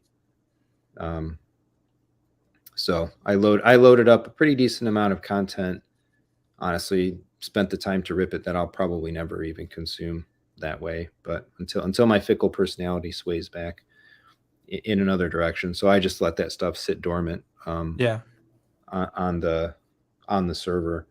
But you know, I for when I want to play local rips, that by far is my favorite or my preference to use. And again, that's just because I don't, for my use of it as well, I don't have any interest to add another box to play local stuff because the Apple TV can do it very well. Yeah, I'm an NVIDIA Shield user for ripped content. I wish I wasn't. I don't like it. I'm thinking about maybe reaching out to, I think they're called Zidu or something like that. Zidu. I really just want a box that just is for that, like just playing back ripped media. I'm not a fan of the NVIDIA Shield for any type of streaming. I use it for Plex, but most of the time I have issues with that. So I actually started using something called Vemu Media Player. It was like a $2 or $3 app purchase. And I don't have any of the issues I have with Plex, but I also don't have the pretty interface that, you know, Plex has and all that stuff, which doesn't, honestly, for me and my wife, like, you know, we watch movies together. Doesn't really matter. Like, I can just go in the folder, select the movie, and starts playing. As long as the movie quality is good, and I don't really care about seeing like a pretty, you know, poster for the movie before I start it. But yeah, I think I've never used Infuse, so I don't know. You know, I may check that out at some point, but I mean, what I have now kind of works until I go to like the Zidu thing. Yeah, that makes sense. Back in the day, for a long time, actually, I used the jailbroken Oppo to play rips. You know, the playback is flawless. You want you want to rip a whole disc to an ISO and play it back, historically anyway. Play it back with the most flawless, you know, unproblematic playback. The Oppo, and that thing had nothing for a UI. Like you're literally browsing text. You're like in Microsoft DOS. You're like, yeah, this is really great. CD ... I had to comment just like people know you're at a rave there. This is the PC. We're gonna fire this PC up here. We got 2 more questions. Yep. So Travis asks, either of you attending M-Wave? As of right now, maybe for me. I'm actually trying to work with Michael to, because he wants me there actually to kind of film a bunch of stuff. So we're trying to work something out with that. I hope to go, but like if he doesn't do it, I don't know that I'll be able to make it just financially at this point. Finances are kind of tied up with something else right now, but yeah. Jaremy, what about you? You gonna try to make it out? Yeah. No for M-Wave. We already had a long time pre-existing family vacation booked that overlaps there. So I'll be in the vicinity, actually. I'll be in Southwest Kentucky. But with family vacation, I think we can say other plans. Though if there's somewhere that you want to see me, I haven't booked it yet, but I'm eminently about to buy my flight for Audio Advice Live. I was just gonna ask you. Yeah, they reached out and asked me if I was gonna go, and I don't know. Flights are pretty expensive. I kind of told them that. I was like, yeah, like everything. Like I want to go to Audio Advice Live, because I just, I've talked to Scott. I've talked to a lot of people that work with Audio Advice, and they're really cool people. And it sucked that I had to miss last year, but they offered to put me up in a hotel if I could just get myself out there. But I'm just like, I don't even know if I could, looking at flight tickets and stuff. So we'll see. Maybe it's just start that Patreon, and people can, Hey, let's do it. Let's see. Last question here for now. When will Infuse use the Apple 4K Dolby Atmos MAT encoder for height metadata with 7.1 PCM output from Dolby True HD? Yeah. Let's all watch and cross our fingers and hum some mantras, burn some incense, and say your prayers. And hopefully in June at WWDC, we will have some interesting news with regards to Apple TV and tvOS. All right, I got to turn this off because this is going to make me motion sick. Yeah, I'm hoping. I'm really interested to see what they announce for that. I mean, just kind of the event as a whole. I know everyone that in the Final Cut Pro community, which is Apple's editing software, is hoping they announce some major update. I'm in that camp. I'm like, please, I would love for you guys to announce a massive update to compete with what Resolve is doing with all their stuff. So, but yeah, also just kind of see, are we going to get like a new M2 Max Studio or anything like that? Yeah. Which is something I'm kind of interested to see. So we'll see. But the next opportunity when we'll see major news on that front would not be until then. But right now we're only 2 months away. So. Yeah. So let's like you want to dive into the PC stuff. I'll be here just basically telling everybody how much better console gaming is. I'm just kidding. I'm kidding, guys. No. Yeah, actually, how can I do this? So I the last 2 weeks I talked about this. 2 weeks ago, I think it was on a Saturday or Sunday, whatever, and I'm like, man, I haven't turned the PC on in a while, and some of the usability aspects of it were kind of killing me. I had it upstairs and it wasn't working again upstairs because some of my location, and I decided maybe I wasn't actually going to go ahead and put the cabinet and stuff I was thinking about up here. It's like maybe I just need a PlayStation again. So here, I'll prove it. I went and bought it. I picked up the DualSense Edge, and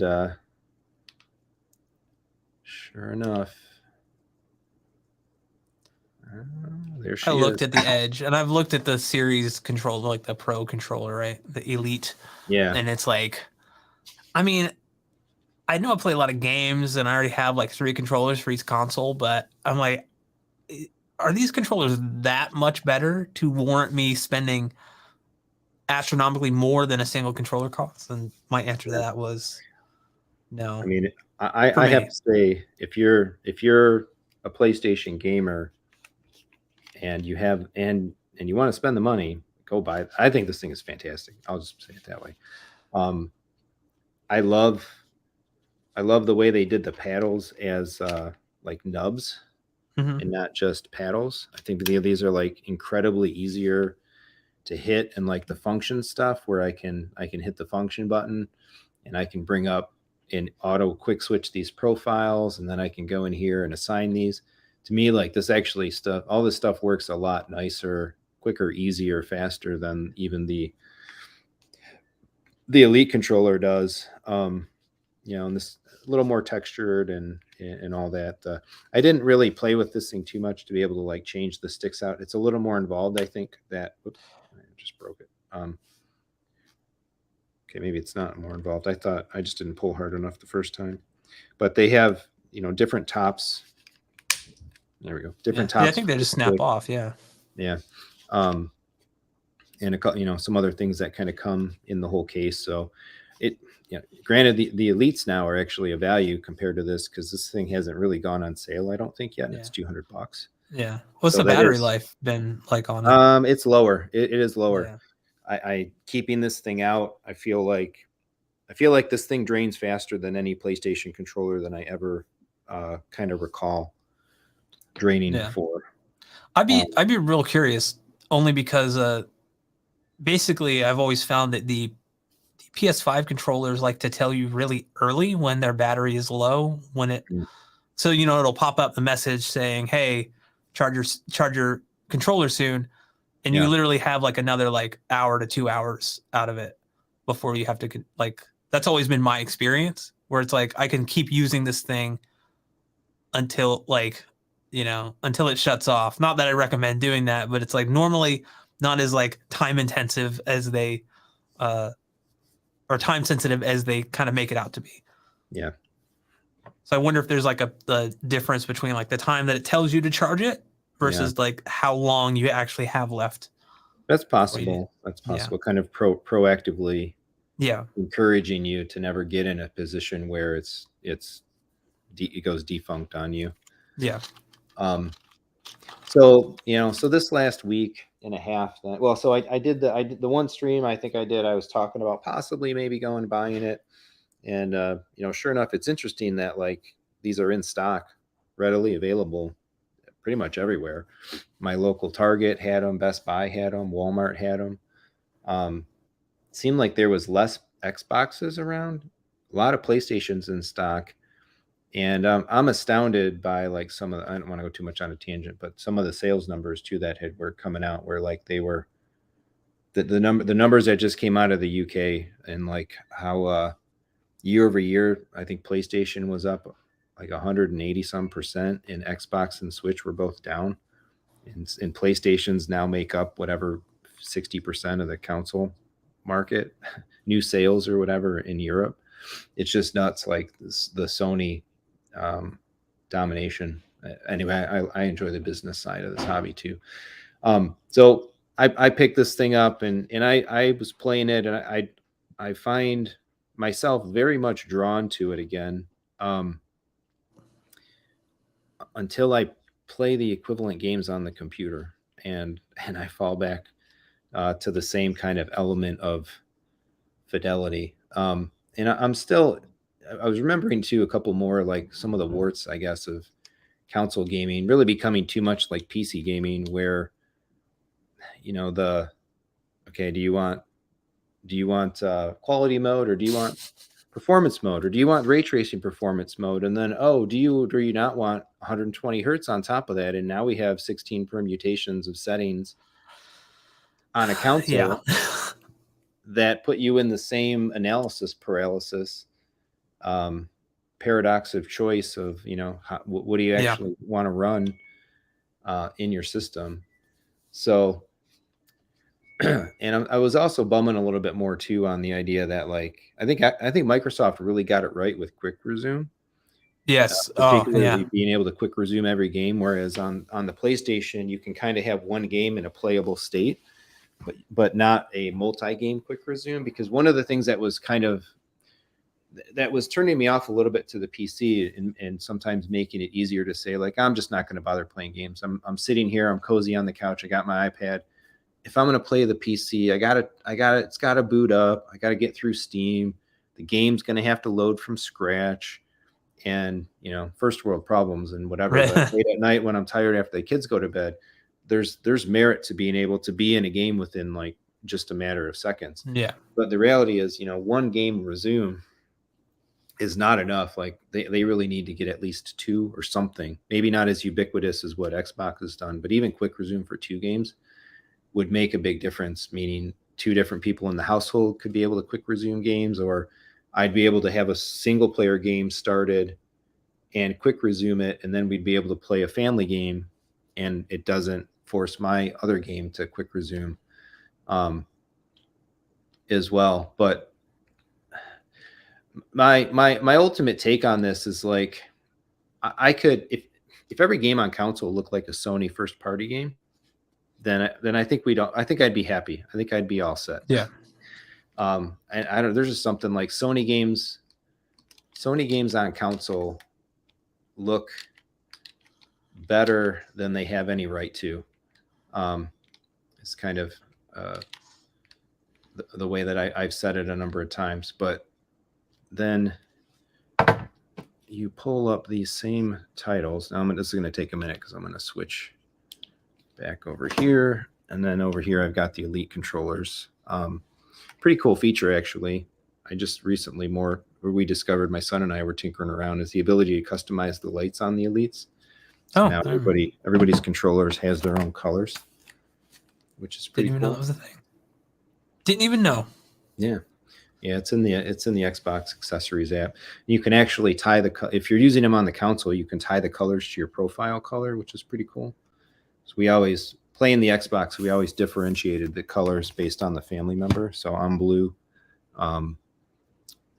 That son is green, my wife is red, my daughter's purple and stuff. But Steam, the problem is Steam also wants to assign its own colors. Of course, yeah. So Steam overrides the Xbox accessories. So the left hand and the right hand don't know what each other is doing there. But I want to preface this as well, actually, just to throw this out there. This is the Steam Deck UI. So I'm running a beta version of Steam. I did make a video on this. It was in my ultimate PC consoleized PC tips. I talked about this in that video, but man, this is just absolutely fantastic. Navigating entirely the PC gaming experience down to settings and library and updates, all of it with a controller, full screen. They need to. If I was Gabe or whatever, I would be having a whole team of dedicated developers working quadruple time to get this UI locked down for general release. I don't know why it's taking so long and why it's still in beta, because it's really just fantastic. It really does turn a PC into a solid console experience. For those that don't know as well, I guess I should probably make a statement. This is a pretty top-end gaming PC. We're talking about I got 11900K CPU, so I am 2 generations behind, but that's still the top-end chip. That's not even 2-ish years old. 32 gig of RAM, PCI Gen 4, 2 terabyte SSD. So we've got equivalent loading speeds to what the consoles are running. And then, of course, a 4090 GPU. Do you find with Spider-Man that the load times are comparable to what the PlayStation can do? Because a lot of the times it's never mind. I just saw it in real time. Yeah, no, I think to me, even with the improvements that we've seen in the console space in general, the PC still loads overall faster. Yeah. For whatever reason, and that's even without the kind of coming or impending use of the direct storage APIs and stuff. But it's a little hard. I don't know how much of this is actually going to translate in the stream, but this is the thing that just brings me back to PC gaming. I wonder if I can get to I probably, this is the bummer. This is the one bummer about it is I freaking platinum this game on console. Got nothing to do. Sony, why can't I? Well, I want my save, right? Why Oh can't yeah, it give me yeah, my- yeah. I want my save Cross router, save. right? Yeah. I mean, I mean, yeah. I want to point out that like, you know, we're talking about this stuff, but you know, the fact of the matter is, like, you can buy 3 PS5s for the price of the graphics card that you're using, right? So, Yep. you know, that's something to keep in mind. If you want the most premium experience that you possibly can get, like the high end stuff, you're gonna pay that premium price, right? Like, it's not like, to me, it's like too. It's always like, I love PC gaming, but it is inherently more expensive Yes. than Yeah. console Incredibly so. if you want to be kind of at the forefront of technology. And I don't think most people even, you know, the 4090 is amazing, but I don't think most people need that. You know, even something like a 4070 Ti or a 4080 will run circles around what the consoles can do, provided the game is optimized well enough. Otherwise, you're just, you know, we can talk about that ad nauseum about PC port optimization these days. Yeah. Let me see if I can get over to the city in the same part of the map really quick here. So, like, for me, I you know, while you're playing there, I'll just say, like, I have a probably like a more, I would say, mid-range, you know, system. It's older. It's like a Ryzen 9 3900 XT, so it's like 12 cores, 24 threads, 32 gigs of you know, DDR4, 3200 megahertz memory, and a NVIDIA 2070 Super. So a couple generations behind on the GPU. And for 4K, there have been a few games where, like, I could definitely play at 4K and 60, especially with stuff like DLSS, which, you know, in this day and age, in my opinion, native 4K gaming is kind of unnecessary when, like, DLSS and things like that are so good. You know, you're basically leaving a lot of performance on the table. Yeah, Pavel says it's like 240p for us. Yeah, I'm looking at the stream here. It's like very, very blocky, and Yeah. yeah, and I think that's just StreamYard not being able to keep up. Maybe 144, yeah, 144p. Let me see. Well, I'll get to Yeah, I think any type of motion just kind of kills the StreamYard yeah. All right, here we go. compression here. StreamYard, if you're watching this, not that you will be, please upgrade your streaming side bandwidth. Because it's capped at 32, but I think it's even lower than that sometimes. For the StreamYard stream, I mean. But yeah, so, you know, my stuff is not anywhere near what Jaremy has. But I tend to have no problem feeding when I game on the LGC one. If I can feed it a 1440p signal, and it looks pretty darn good. I can do custom resolutions within the NVIDIA control panel. So if I want to do like 1800p, I can do that, you know, similar to how the consoles do. But all of that stuff kind of has to be done manually for the most part, you know, like setting that custom resolution and stuff. So, you know, it's a little more involved most of the time, in my opinion, or in my experience at least, than just turning the console on. But like you said, Jaremy, there are games out now that have, you know, 6 different variations of graphical modes, Hogwarts Legacy being one of them, where it's like you have all of these, and then you can also unlock the frame rate. So then you have those as well. And it's like, which one do you choose? And it's, you know, for someone like me, it's like I sometimes just go back and forth before I settle on graphical mode. And it's like, I just want to play the game. I just want to get diving in here. So if I could afford like a high-end gaming PC with a 12900K or whatever's out now and a 4090, I would. But, you know, I mean, what are we looking at price-wise, right? Like at least minimum $3,000 to $4,000. Yeah. For that system. Probably more, you know, if you're like, oh, I want the latest and greatest. I want DDR5 for my memory. You're going to pay, you know, a decent chunk. So it can get inherently like infinitely more expensive than a console. That's kind of like the whole point I wanted to make. But, you know, that's the price you pay for that extra performance and extra fidelity. Yeah, so the virtue of it as well. It's like at least it's one of the areas of our hobby where the more you put in, right, the more you get, I guess, in terms of being able to run things in ways that lesser, that lesser systems can't. So, so here, I kind of got to the same part of the city here. So I'm sitting on the same thing, and maybe this doesn't translate as much as I was hoping it might. I wonder if I can move this, at least get this a little closer.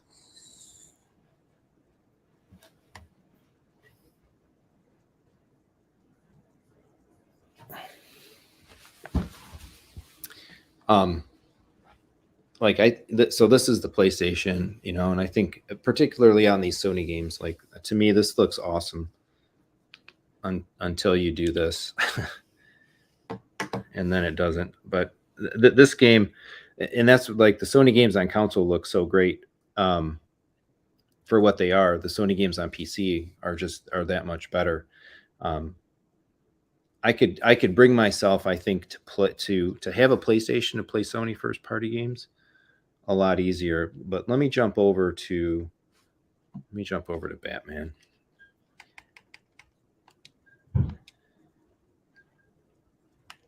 And kind of one of the bigger elements of kind of the game retention, the ability to play older stuff.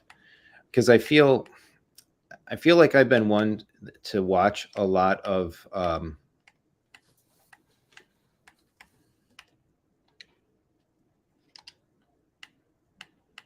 it's not giving me, here we go, PC problems. I can't get to the play button. To watch a lot of those Digital Foundry, a lot of content makers make,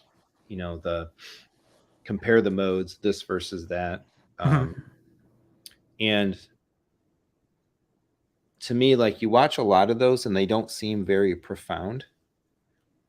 But for the most part, like, I have never opened a game on PC and then opened the equivalent game on console and not been astounded by like the differences of what I see. And particularly for somebody like me that, I've got a pretty significant game backlog. There's been way more games that have been released that I would like to play than I would actually have played or have dedicated the time to play. So, spending time, I'll actually, I'm not always necessarily playing the latest and greatest titles. I don't remember when this game actually came out. What was this, 2016? This game in particular had a very troubling PC launch. Yeah. Just now it runs great by virtue of brute force. Yeah. Still not perfect, but it's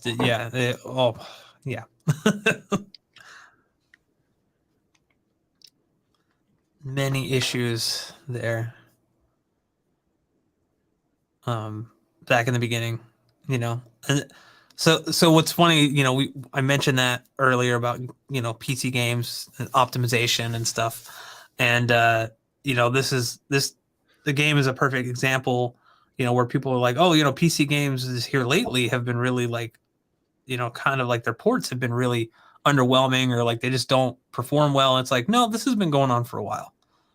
If we look back at this, if we look back at other games that have come out over the years, not every game is like this. Every like some games are just really well optimized, but this is thankfully they've updated this.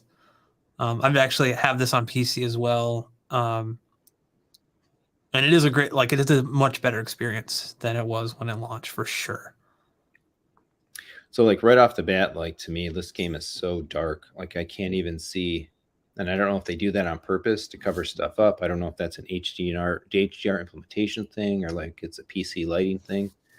The the loading menus and stuff look okay, but you know, I couldn't even see Batman's face on the main screen there, and it's like I think they do that intentionally. It was like that on the console. I could be wrong on that. Is the actual game that dark? I can't remember. Like I remember it looking pretty. I'm in the clock tower, so I'm in different parts of the city. But man, like this is a game that needed to be updated. Like, right? It needed a next gen upgrade. This came out close enough to the new consoles coming out that it's. And you know, it's Batman. It's like one of the most popular and important comic book properties out there. How this game never got a next gen patch to get it running like 4K 60 baffles me. But like to me, this game just is like, it looks like it's melting on console and on PC. I don't know how much again. Maybe this didn't work out. Yeah, we can't tell at all. Like, yeah, it's hard to.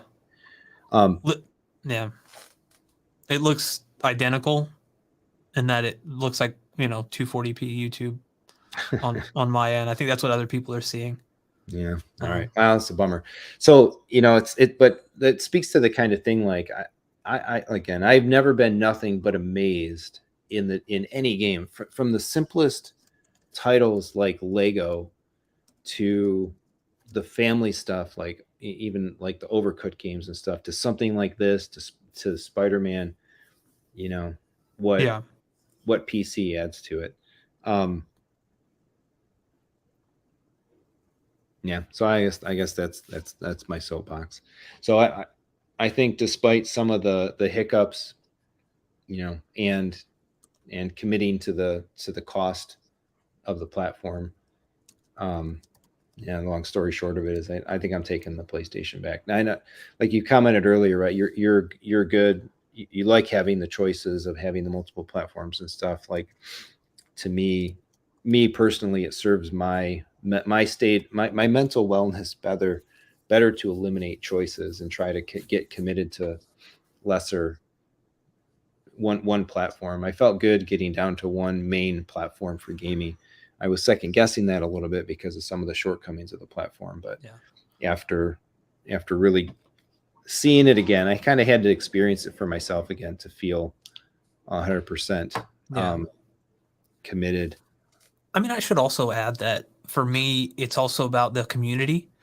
Like I have a lot of friends, and they also have all the different consoles. So if they have, if a game comes out on the Xbox, we can play co-op there. Because we typically just play co-op. We don't do any like multiplayer competitive, stuff like that. So, but if a game comes out on the Xbox, we can play it there. If it's on the PC, we can play it there. Sometimes there's that cross-play functionality between games, or if it's on the PlayStation. So like, that's a huge part of it for me too, is like, I want to have the availability to be like, oh yeah, I want to play that, so it's like, I do play mainly single player games most of the time, but there are bouts of like, maybe a month or two where I'm playing a lot of co-op games over those 2 months. And so having the ability to just go, oh, you know what, I'm here, like, on the PlayStation. Okay. Oh, you guys want to play this game on the Xbox? Cool. We can do that.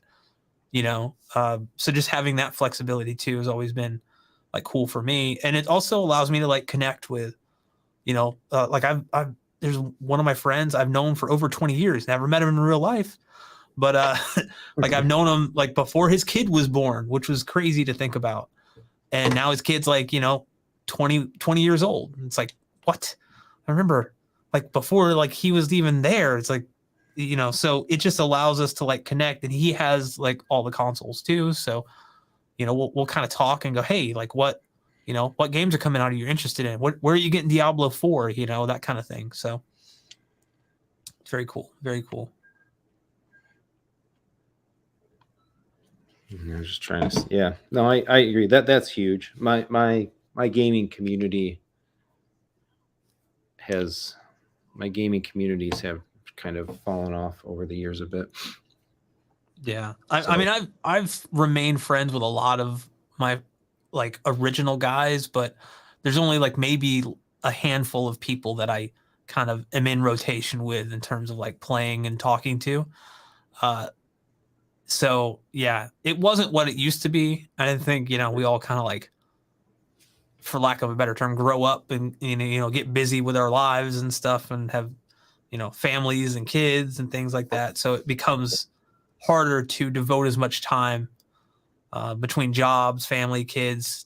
You know, luckily I do basically YouTube for a living. So it's like, does allow me the flexibility to kind of like do what I want with that. But, you know, sometimes it's also hard because I'm just like, well, I want to make content on this, but it's not really like going to fit with the channel.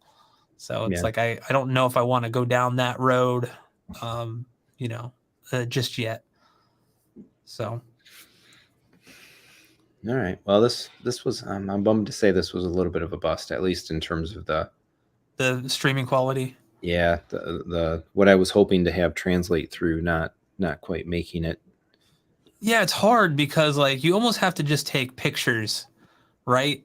Like high res pictures and then share those. Yeah.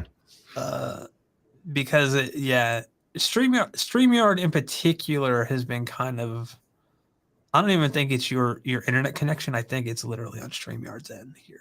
Yeah. So I guess too, like we're not getting a 4K right off the bat. We're starting with the 1080p stream. Yeah. Which is really cutting down on on carrying through. Yeah. But yeah, so I guess at the end of the day, my soapbox is then if you watch a lot of videos online that suggest that there's not a graphical difference of significance between platforms, man, I say definitively they are so wrong. And it doesn't, like, in person, sitting in this room, like, you don't need pictures. There's no pixel peeping here. Yeah. Right. This is like definitively a complete route. Oh yeah. Yeah. And you can kind of see that same thing with like, even something like where I'll do it with certain games. I always like mention Hogwarts Legacy again with all the different graphical modes, right? They have, you know, quality mode or resolution mode, which is like, you know, 4K 30. And it is like upscaled from like slightly lower res, but you can go down to like the uncapped performance mode or high frame rate performance mode, which looks noticeably worse. Like it's blurry, there's no detail. So switching back and forth, like just without moving the camera, because as soon as you do, you're going to be like, oh, 30 is like so low.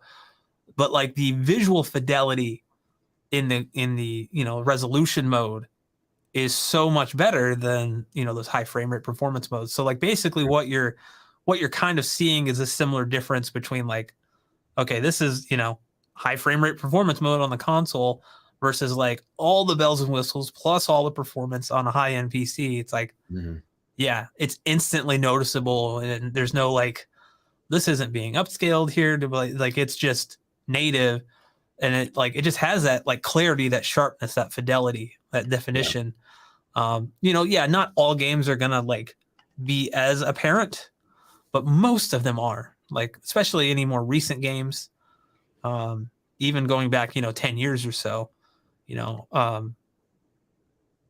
still one of my favorite games of all time is Half-Life 2. That's like my favorite, like, first person shooter. And yeah, I mean, there's been updates and stuff. But it's still funny. There are moments in that game, even with all the outdated textures and everything, that just look great at 4K, 120 hertz. Like it's just, you're like, wow, this game is ancient by today's standards. But there are moments where you're like, that's really nice looking, you know. I'm trying to salvage one more here while we're chatting.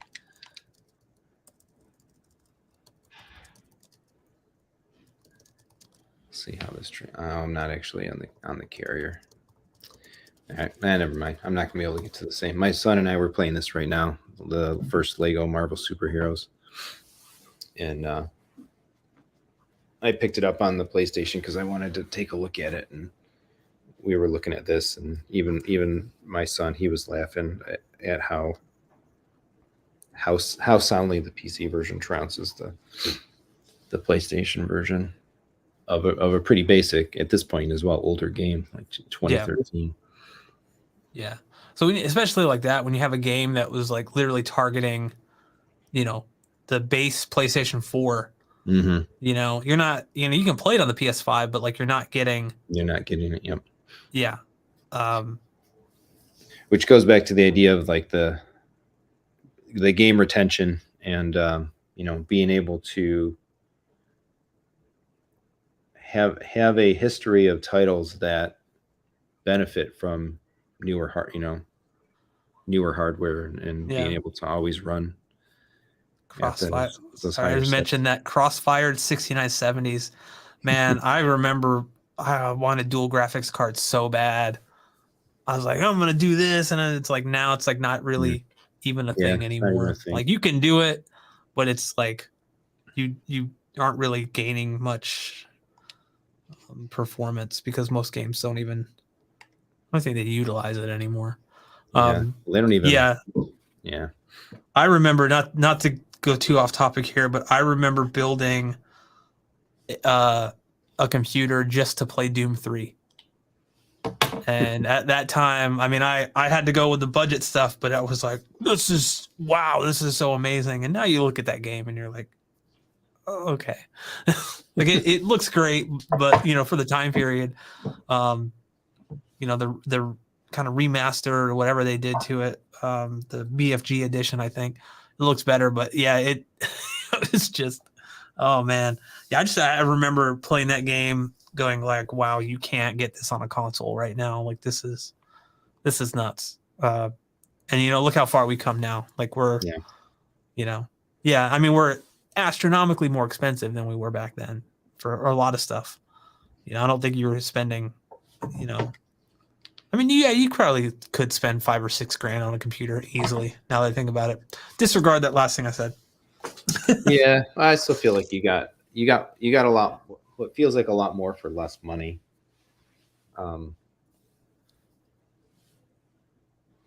It's funny too, like how some things have gotten more expensive, and then you got other things like hard drives have gone in the opposite direction. So different components have gone up and down in different ways.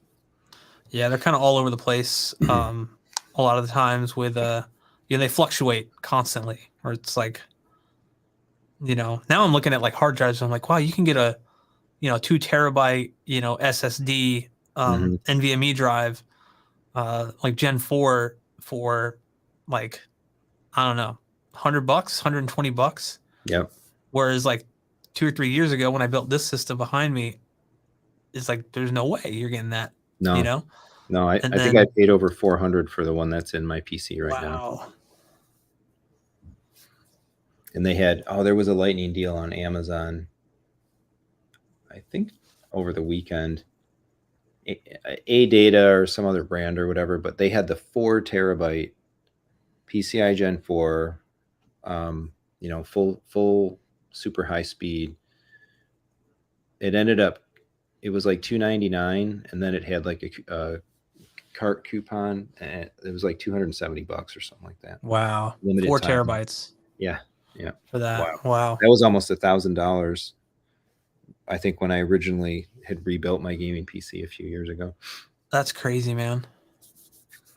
That is crazy. But yeah. Anything else you want to talk about before we? No, we're going for about 2 hours here. Yeah, I think we can probably call it. I guess one call. We're dwindled a little bit. If there's any last questions, final comments. Yeah. Something to hit.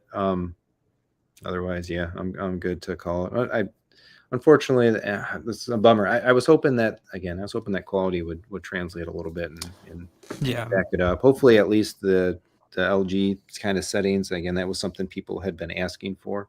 So putting it up on the screen and talking through the rationale, some of that is hopefully helping folks out. Yeah, I mean, with like the LG settings, like I do get, basically any TV I've ever like mentioned or had, like put out a video about, in passing, even people are like, what settings are you using? So it's like it's a very common like thing. People just want to get the best that like the best picture like Yeah. that they paid for, you know. Right. And unfortunately, some TVs are just like you just need to do a manual like you need to calibrate it. Mhm. But most of the time, I mean, just changing a few settings will get you close, you know. You know, I remember, you know, with the LGC one in particular, measuring all the different modes, and I think out of the box, Cinema User actually like, or Cinema had the most accurate picture out of the box over filmmaker mode, which was weird to me. Like Mhm. the white balance on filmmaker mode was, or the grayscale was all off. Like it skewed massively towards the red, which was strange. But Cinema did not. But it still needed like some tweaks and some work. But for the most part, it was you know, it was good. So it's just kind of weird, like and it says, what stream with TV is 360p, can't read anything.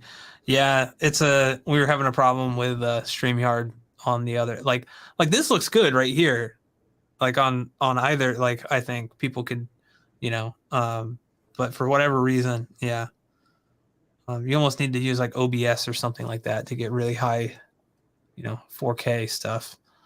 But yeah, just to kind of go back, and yeah, you know, with the TV settings, you know, there's a lot of variability out there over like what people recommend, and what, you know, like I said before, if what you're after is like an accurate picture to the source, then here are your settings. But then, you know, if you want kind of tailor that to your personal preference, that's okay too.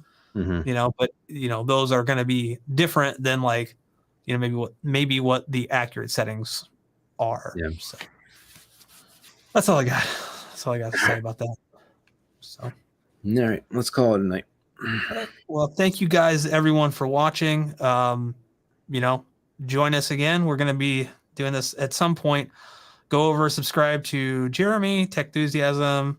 Check out Home Theater Gamer. This bald guy here makes some videos on other things, and I don't know what I'm saying, but yeah, thanks everyone for joining, and we'll catch you in the next one. Yeah, thanks all. Have a great night.